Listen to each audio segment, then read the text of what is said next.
शादी पर दिया मौत का तोहफा। मैं जया को बेइंतहा चाहता था, बहुत प्यार करता था उससे।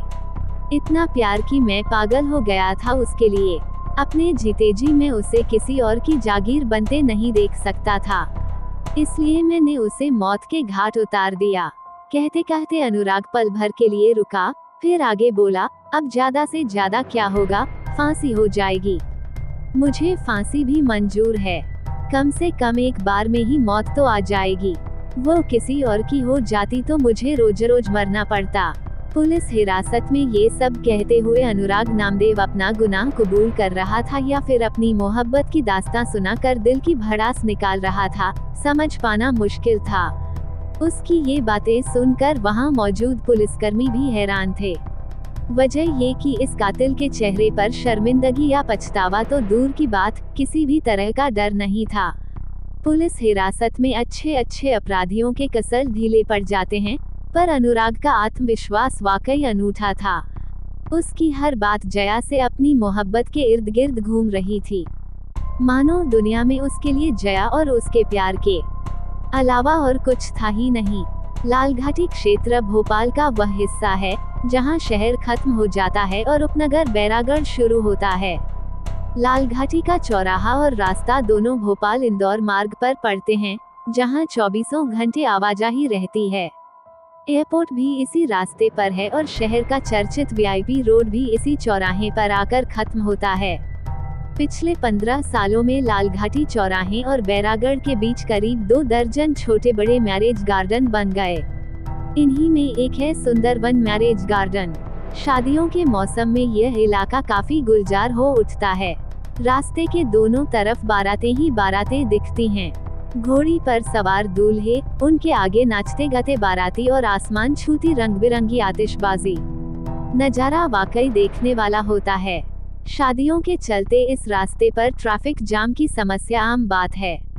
8 मई को सुंदरवन मैरिज गार्डन में रोजाना के मुकाबले कुछ ज्यादा रौनक और चहल पहल थी। रात 8 बजे से ही मेहमानों के आने का सिलसिला शुरू हो गया था। इस मैरिज गार्डन में डा जयश्री नामदेव और डा रोहित नामदेव की शादी होनी थी। वर वधू दोनों ही भोपाल के हमीदिया अस्पताल में कार्यरत थे। डा जयश्री बाल रोग विभाग में थी और डा रोहित सर्जरी डिपार्टमेंट में कार्यरत थे। जयश्री और रोहित की शादी एक तरह से अरेंज मैरिज थी।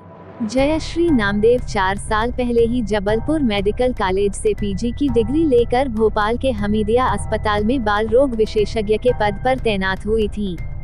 जयश्री के आने से पहले हमीदिया अस्पताल में एक ही डॉक्टर नामदेव थे। डा रोहित अब दूसरी नामदेव डा जयश्री आ गई थी। डा जयश्री स्वभाव से बेहद हंसमुख और मिलनसार थी। अस्पताल में स्वाभाविक तौर पर उनकी खूबसूरती की चर्चा भी होती रहती थी। अस्पताल में नामदेव सरनेम वाले 2 डॉक्टर थे और दोनों कुंवारे। अगर दोनों शादी कर ले तो कितना अच्छा रहेगा। जयश्री और रोहित को लेकर अस्पताल में अक्सर इस तरह का हंसी मजाक होता रहता था। डा जयश्री के पिता घनश्याम नामदेव को जब पता चला कि उन्हीं की जाति का एक लड़का हमीदिया अस्पताल में डॉक्टर है तो उन्होंने अपने स्तर पर पता लगाकर जयश्री की शादी की बातचीत चलाई। रोहित के पिता रघुनंदन नामदेव जिला हरसूद के गांव छानेरा के रहने वाले थे और सिंचाई विभाग में कार्यरत थे। जयश्री और की शादी की बात चली तो रोहित के घर वाले भी तैयार हो गए। दोनों ही परिवारों के लिए ये खुशी की बात थी, क्योंकि नामदेव समाज में गिनती के ही लड़के लड़कियां डॉक्टर हैं। घनश्याम नामदेव मध्य प्रदेश विद्युत मंडल के कर्मचारी थे, जो रिटायरमेंट के बाद भोपाल के करोंद इलाके में बस गए थे। करोंद में उन्होंने खुद का मकान बनवा लिया था। उनकी पत्नी लक्ष्मी घरेलू लेकिन जिम्मेदार महिला थी। नामदेव दंपति की एक ही बेटी थी जयश्री। होनहार और मेधावी जयश्री ने 2003 में प्री मेडिकल परीक्षा पास करने के बाद भोपाल के गांधी मेडिकल कॉलेज से MBBS किया था और फिर जबलपुर मेडिकल कॉलेज से पोस्ट ग्रेजुएट। बहरहाल डा रोहित और डा जयश्री की शादी तय हो गई। 3 फरवरी 2014 को पुराने भोपाल के एक होटल में रोहित और जयश्री की सगाई की रस्म पूरी की गई। सगाई के बाद दोनों पक्ष शादी की तैयारियों में लग गए। घनश्याम की छोटी बहन अंगूरीबाई का विवाह सागर जिले के गढ़ाकोटा कस्बे में हुआ था। अब से 1.5 साल पहले उसके पति कल्लूराम की कैंसर से मौत हो गई थी। बहनोई के अंतिम संस्कार का सारा घनश्याम ने ही उठाया था। अंगूरीबाई के 2 बेटे थे, अनुराग नामदेव और अंबर नामदेव। अंबर अभी पढ़ रहा था। इस परिवार का खर्चा कपड़ों के पुश्तैनी व्यापार से चलता था, लेकिन उनका ये व्यापार मामूली स्तर का था, जिसे कल्लूराम के छोटे भाई उमाशंकर नामदेव संभालते थे। पति की मृत्यु के बाद अंगूरी की सारी दुनिया अपने दोनों बेटों के इर्द गिर्द सिमट कर रह गई थी, क्योंकि वह खुद भी कैंसर की चपेट में आ गई थी। बहन की वजह से घनश्याम उसके और उसके बच्चों को लेकर चिंतित रहते थे। समय समय पर वह उनकी हर मुमकिन मदद भी करते रहते थे।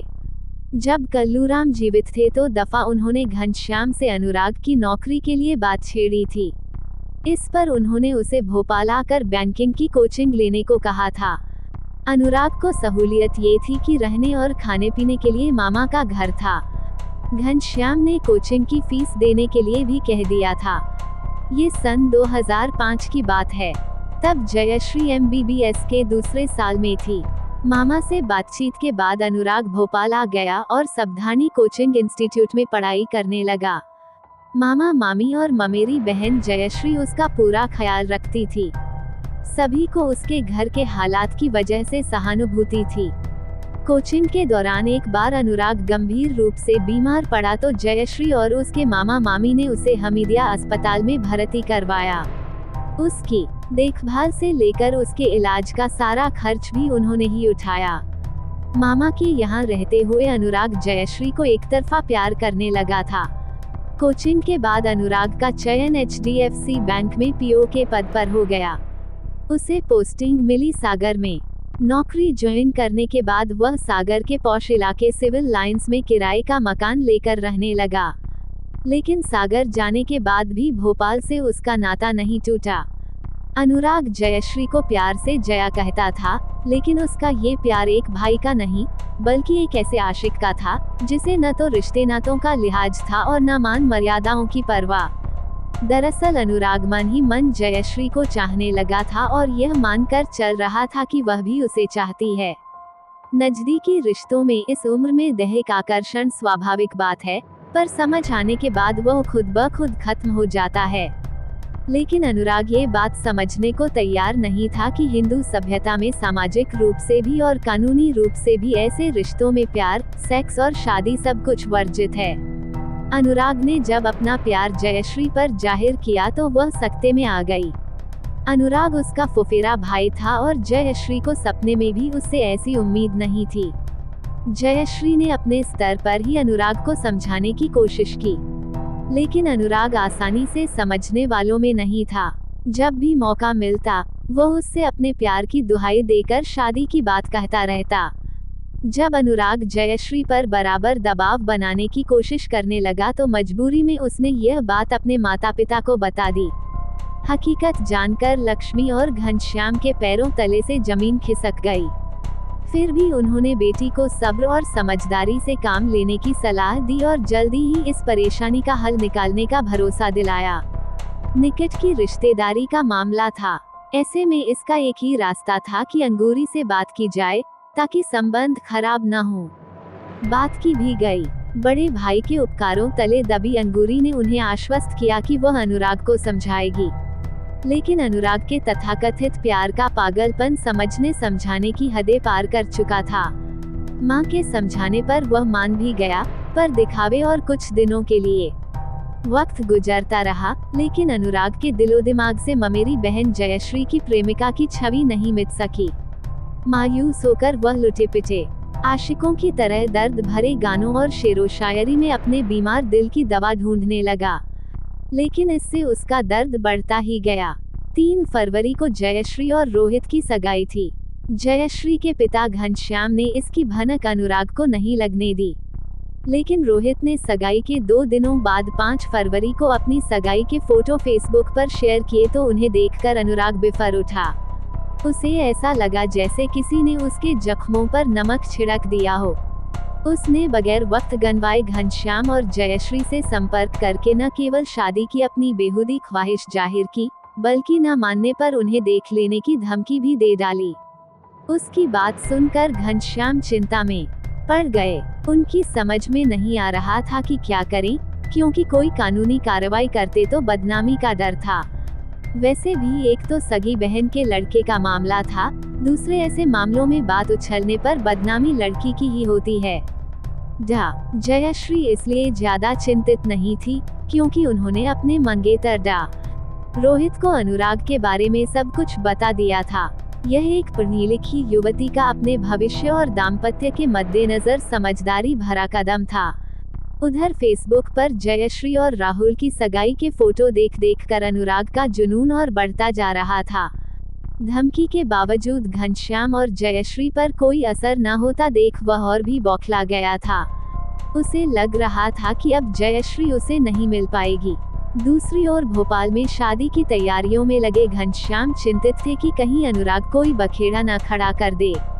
उसकी बेहुदी हरकतों के बारे में सोच कर कभी भी वह ये सोचकर गुस्से से भी भर उठते थे कि जिस भांजे को बेटे की तरह रखा, वही आस्तीन का सांप निकला। उनके दिमाग में अनुराग की यह धमकी बार बार कौंध जाती थी कि अगर मेरी बात नहीं मानी तो अंजाम भुगतने को तैयार रहना। उनके डर की एक वजह ये भी थी कि वो अनुराग के स्वभाव को जानते थे, लेकिन जवान बेटी का बाप होने की बेबसी उन्हें कोई कदम नहीं उठाने दे रही थी। इसलिए शादी के कुछ दिनों पहले उन्होंने अपने भतीजे शैलेंद्र नामदेव से इस बारे में सलाह मशवरा किया तो उसने फोन पर अनुराग को ऊंच नीच समझाने की कोशिश की। इस पर अनुराग का एसएमएस आया कि तू अपनी दोनों बेटियों का ख्याल रख, उन्हें अभी बहुत जीना है। आखिरकार डरते सहमते 8 मई आ गई। उस दिन जयश्री और रोहित की शादी थी। रात के करीब 8 बजे रोहित और जयश्री स्टेज पर बैठे थे। परिचित और रिश्तेदार आने शुरू हुए तो 9 बजे तक मैरिज गार्डन में काफी भीड़ जमा हो गई। हर कोई खुश था, खासतौर से दोनों के घर वाले और हमीदिया अस्पताल के बाल रोग विभाग और शल्य चिकित्सा विभाग के डॉक्टर्स और कर्मचारी। खाने के पहले या बाद में लोग स्टेज पर जाकर वर-वधू को शुभकामनाएं और आशीर्वाद दे रहे थे। घनश्याम और लक्ष्मी भी लोगों की शुभकामनाएं लेते यहाँ वहाँ घूम रहे थे। उनकी जिंदगी का वह शुभ समय नजदीक आ रहा था, जब उन्हें एकलौती बेटी के कन्यादान की जिम्मेदारी निभानी थी। तभी अचानक भीड़ में अनुराग को देखकर लक्ष्मी के चेहरे पर हवाएं उड़ने लगी तो वह पति को ढूंढने लगी। घनश्याम नहीं दिखे तो कुछ सोचकर वह एकांत में जाकर खड़ी हो गईं। उसे इस तरह खड़ा देख उसकी एक पड़ोसन ने आकर पूछा भी कि क्या हुआ जो इस तरह घबराई हुई हो। इस पर लक्ष्मी ने इशारा करके पड़ोसन को दरवाजे के पास खड़े अनुराग के बारे में बताया। अनुराग एकदम सामान्य नजर आ रहा था और मेहमानों की तरह ही घूम रहा था। उसके गले में सफेद रंग का गमछा लटका था। तब तक रात के 10 बज चुके थे और भीड़ छटने लगी थी। इसके बावजूद स्टेज के पास वर-वधू के साथ फोटो खिंचवाने वालों की लाइन लगी हुई थी। दूसरी ओर अनुराग की निगाहें स्टेज पर ही जमी थीं। अचानक अनुराग स्टेज की तरफ बढ़ा और पास जाकर रोहित को बधाई दी। इससे पहले कि रोहित उसे धन्यवाद दे पाते, अनुराग ने फुर्ती से रिवॉल्वर निकाला और जयश्री की तरफ तान कर 2 फायर कर दिए। दोनों गोलियां जयश्री के सीने में धंस गईं। कोई कुछ समझ पाता इसके पहले ही जयश्री स्टेज पर गिर पड़ी। इसी बीच अनुराग ने अविलंब रोहित को निशाने पर ले लिया, लेकिन तब तक वह संभल चुके थे। नतीजतन गोली स्टेज के पीछे जाकर लगी, जिसके कुछ छर्रे रोहित के दोस्त कचरू सिसोदिया के पैर में लगे। करीब 2 मिनट सकते में रहने के बाद जब लोगों को समझ में आया कि दुल्हन पर गोली चली है तो उन्होंने गोली चलाने वाले अनुराग को पकड़कर उसकी धुनाई शुरू कर दी। उधर स्टेज पर रोहित जयश्री को संभाल रहे थे। इस बीच वहां मौजूद लोगों में से किसी ने पुलिस और अस्पताल में खबर कर दी थी। जयश्री को तुरंत अस्पताल ले जाया गया, लेकिन डॉक्टरों ने उन्हें मृत घोषित कर दिया। फायर से भगदड़ मच गई थी।